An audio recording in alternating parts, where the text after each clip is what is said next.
សួស្តីអ្នកនរគ្នាខ្ញុំបាទថាសូមស្វាគមន៍មកកាន់ CFU Sport League Cambodia សាជាថ្មីម្ដងទៀតនៅក្នុងសម័យកាល COVID ចឹងម្នាក់ៗប្រហែលជានៅផ្ទះអត់ធ្វើអីចឹងពេលខ្លះអបសុកអញ្ចឹងនៅក្នុងវីដេអូនេះខ្ញុំបាទនឹងណែនាំពីកម្មវិធី game មួយគឺ Identify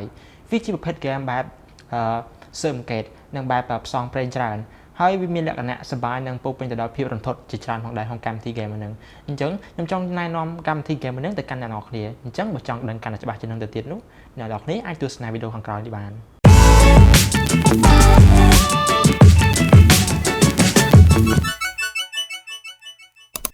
ចាប់ដើមលេង game មួយនេះជាដំបូងយើងគួរស្វែងយល់ពី background នៃកម្មវិធី game នេះខ្លះៗជាមុនសិននៅពេលដែលចាប់ដើមលេង game នេះយើងនឹងឃើញមានបុរសម្នាក់ដែលជាអ្នកស៊ើបអង្កេតគាត់បានទទួលលិខិតអញ្ជើញមួយដែលនៅក្នុងលិខិតនោះក៏ពោពេញទៅដោយប្រាក់រង្វាន់ជាច្រើនខណៈដែលគាត់គឺជាអ្នកដែលជួបស្ថានភាពហិរញ្ញវត្ថុមិនសូវល្អហេតុនេះគាត់ក៏សុខចិត្តទទួលយកប្រាក់រង្វាន់ទាំងអស់នោះហើយគាត់ក៏បើកឡានចាស់មួយដើម្បីធ្វើការស៊ើបអង្កេតនៅកន្លែងមួយគាត់បានរកឃើញថាអ្វីៗមិនមានលក្ខណៈសាមញ្ញដូចអ្វីដែលគាត់បានគិតនោះទេបន្ទាប់មកគាត់បានដើរចូលក្នុងផ្ទះមួយគាត់បានបញ្ឆេះចង្គ្រៀងហើយគាត់បានរកឃើញភស្តុតាងមួយចំនួនដែលអាចជាតម្រុយអ្នកស៊ើបអង្កេតបរិសម្នាក់នោះបានប្រើនូវសមត្ថភាពសម័យទៅមើលទស្សនវិជ្ជានៃព្រឹត្តិការណ៍ទាំងអស់នោះ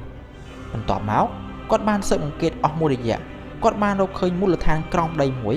គាត់ក៏បានដើរចូលកន្លែងនោះហើយរកឃើញកំណត់ហេតុប្រចាំថ្ងៃបន្ថែមទៀតផងដែរដោយសារតែដំណើរការនៃការស្វែងរកតម្រុយត្រូវធ្វើឡើងក្នុងរយៈពេលយូរអ្នកស៊ើបអង្កេតក៏បានសម្រេចចិត្តសម្រាកនៅលើសាឡុងក្នុងបន្ទប់នោះនៅពេលគាត់ភ្ញាក់ឡើងគាត់បានដើរចូលក្នុងបន្ទប់ម្ដងមួយជំហានពេលនោះអ្នកលេងនឹងអាចឃើញពី game mode ជាច្រើននិងវគ្គនីមួយៗរបស់ game ដែលលោតឲ្យយើងមើលឃើញបន្តិចម្ដងរបៀបនៃការលេង game Identity 5 គឺមានលក្ខណៈសាមញ្ញដោយក្នុង game នេះយើងលេងជាលក្ខណៈ player vs player មានអ្នកលេងចំនួន5នាក់ដោយ4នាក់លេងជា survivor ខណៈដែលម្នាក់ទៀតលេងជា hunter នៅពេលដែលយើងជ្រើសរើសយក survivor ទាំងអ្នកលេងជា survivor និងអ្នកលេងជា hunter នឹងបង្ហាញខ្លួននៅលើទីតាំងកើតហេតុផ្សេងគ្នាសម្រាប់អ្នកលេងជា survivor មានតួនាទីត្រូវស្វែងរកម៉ាស៊ីន chipper ដើម្បីផ្លាស់ប្ដូរនិងជួសជុលវាមានកន្លែងដាក់ម៉ាស៊ីននេះចំនួន7កន្លែងដោយអ្នកលេងត្រូវទៅដល់កន្លែងម៉ាស៊ីន5ក្នុងចំណោម7នោះ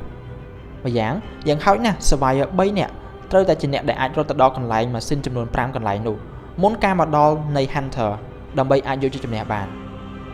នៅពេលដែលយើងជ្រើសរើសយក hunter យើងត្រូវតែជ្រើសរើសជំនាញពិសេសក្នុងកំឡុងពេលត្រៀមតួនាទីរបស់ hunter គឺត្រូវដេញកំទេចនិងសម្លាប់ពួក survivor យ៉ាងហោចណាស់ឲ្យបាន3នាក់ទើបទទួលបានជ័យជំនះការលេង game ហាក់ដូចជាសាមញ្ញដូចជាឆ្មាចាប់កណ្ដោលអញ្ចឹងនៅពេលដែលយើងដើរតួជា survivor យើងត្រូវវាយអក្សរប្រអប់លេខសម្ងាត់ពេលខ្លះ hunter នឹងមកទាន់ដែលទាមទារឲ្យយើងដែលជា survivor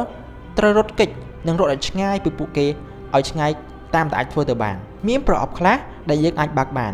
បន្ទាប់ពីយើងបានបើកហើយយើងត្រូវតែមានការប្រុងប្រយ័ត្នដោយសារតែវាមានសម្លេងខ្លាំងនៅពេលបើកប្រអប់ទាំងអស់នោះដូច្នេះអ្នកចាំបាច់ត្រូវតែយកចិត្តទុកដាក់និងក្រឡេកមើលតំបន់ជុំវិញយើងជៀសវាងការមកដល់នៃពួក hunter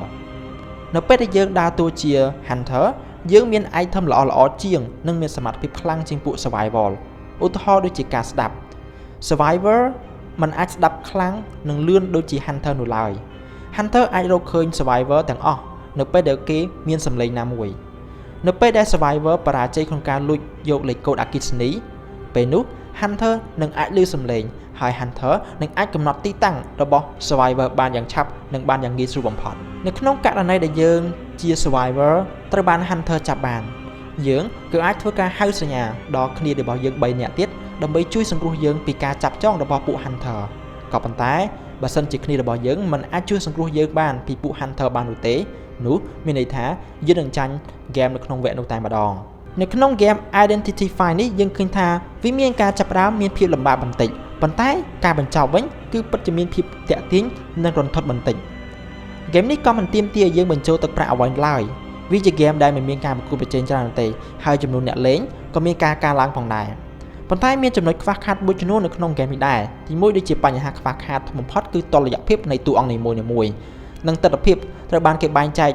និងមានការផ្លាស់ប្ដូរនៅពេលអនាគតដោយគេរំពឹងថាទស្សនវិជ្ជានិងការកែប្រែការធ្វើបច្ចុប្បន្នភាពជាច្រើនរបស់ក្រុមហ៊ុននឹងត្រូវបានបន្ថែមទៅក្នុងកម្មវិធី Identity 5 នេះ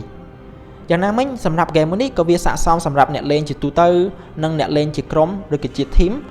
ដែលវាមានភាពលក្ខណៈសប្បាយក៏ប៉ុន្តែលាយឡំជាមួយនឹងទស្សនវិជ្ជាបែបរន្ធត់និងញាប់ញ័រផងដែរអញ្ចឹងដូចដែលយើងបានរៀបរាប់ខាងលើនេះអញ្ចឹងយើងឃើញថាកម្មវិធី game Identity នេះវាមានលក្ខណៈសាមញ្ញនិងងាយស្រួលលេងមែនទែនអញ្ចឹងអ្នកខ្លះគេឲ្យបន្ទុក rate វាត្រឹម8បន្ទុកលើ10ព្រោះវាមើលទៅ gameplay វាសាមញ្ញនិងងាយស្រួលយល់មែនទែនដូចជាឆ្មាចាក់បដោអញ្ចឹងខ្ញុំសង្ឃឹមថាកម្មវិធី game មួយនេះនឹងអាចកំដរអ្នកទាំងអស់គ្នាឲ្យមានភាពសប្បាយរីករាយនៅក្នុងកំឡុងពេលដែលអ្នកគ្នានៅផ្ទះអត់មានធ្វើសម័យ COVID អញ្ចឹងកុំភ្លេចយ៉ាងដែរសាប៊ូនិងពាក់ម៉ាយបាត់ខ្ញុំបាទពី CFU Esports League Cambodia